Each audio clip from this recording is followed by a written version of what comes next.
Hi hello అందరికీ నమస్తే. ఈరోజైతే మనము కుమార శతకంలోని ఒక పద్యాన్ని అయితే మీకు వినిపించాలని వీడియో ద్వారా ముందుకు వచ్చేసాను. ఓకేనా ఫ్రెండ్స్.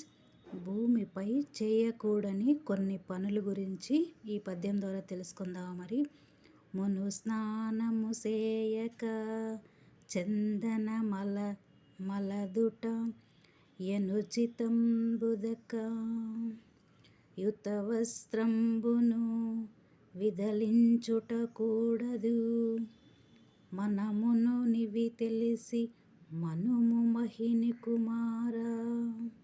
ఎంతో చక్కగా ఇచ్చారు కదా మనకు పద్యము. ఈ పద్యం యొక్క తాత్పర్యం తెలుసుకుందాం. మరి ముందుగా స్నానము చేసి అటు తర్వాత గంధమును శరీరమునకు అద్దవలేను. అట్లు స్నానము చేయక గంధము పూసుకొనుట చేయకూడదని పని. అట్లే నీళ్ళచే కూడిన తడిబట్టను విదిలింపకూడదు.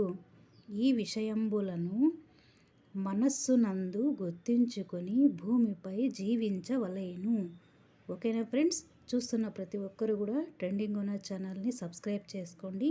నేను పెట్టినటువంటి వీడియో అనేది మీకు ముందుగా అప్డేట్లో వస్తుంది. ఓకేనా ఫ్రెండ్స్. మీ అందరూ విన్నందుకు మీకు చాలా చాలా ధన్యవాదాలు.